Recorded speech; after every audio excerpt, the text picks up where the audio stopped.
Action. మనిషి జీవితం ఎప్పుడూ ఒకేలా ఉండదు. ఒకప్పుడు ధనవంతులుగా బతికిన వారు ఇప్పుడు పేదవాళ్లుగా బతికిన వారు ఉన్నారు. ఇప్పుడు మనం చూడబోయే కథ కూడా ఇలాంటిదే. ప్రపంచంలో 4వ వంతు భూభాగాన్ని ఏకఛత్రాధిపత్యంగా పాలించిన ఘనత మొఘల్ చక్రవర్తులదే. కానీ వీరి వారసురాలు మొఘల్ యువరాణి ప్రస్తుతం కోలకతాలోని మురికివాడలో దీనస్థితిలో జీవితం వెళ్లదీస్తున్నారు. చివరి మొఘల్ చక్రవర్తి బహదూర్ షా జాఫర్ వారసురాలైన సుల్తానా బేగం నెలకి 6,000 రూపాయల పింఛన్తో బతికీడిస్తున్నారు. 6 సంతానంతో మురికివాడలోని 2 గదుల ఇంట్లో ఉంటున్నారు. మొఘల్ చక్రవర్తి ఔరంగజేబుకు బహదూర్ షా జఫర్ ముని మనవడు.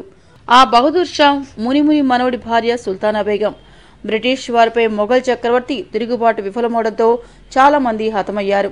సుల్తానా బేగం భర్త ముత్తాత్తో సహా మరికొందరు తప్పించుకు బయటపడ్డారు. బ్రిటిష్ ప్రభుత్వం తమను వేధిస్తుందనే భయంతో కొందరు మొఘల్ చక్రవర్తి వారసులు వేరే దేశాలు పారిపోయారు. కొందరు అమెరికాలోని డెట్రాయిట్, పాకిస్తాన్లో ఉంటున్నారు. సుల్తానా భర్త మహమ్మద్ బేదర్ భక్త్ భారత్లోనే ఉండిపోయాడు. కొన్నాళ్లకు ఆయన కన్నుమూయడంతో ఆ కుటుంబం పరిస్థితి దయనీయంగా మారింది. తమ కుటుంబాన్ని ఆదుకోవాలని సుల్తానా అప్పట్లో సోనియా గాంధీకి లేఖ రాశారు. 2003లో కేంద్రం ఆమెకు 50,000 అపార్ట్మెంట్ పింఛన్ మంజూరు చేసింది. కానీ కొంతమంది రౌడీలు ఆమె అపార్ట్మెంట్ స్వాధీనం చేసుకున్నారు. దీంతో సుల్తానా వీధుల పాలయ్యారు. సుల్తానా బేగం మాత్రం తన కుటుంబాన్ని పేదరికం నుంచి బయటపడేవని ప్రభుత్వాన్ని కోరుతున్నారు.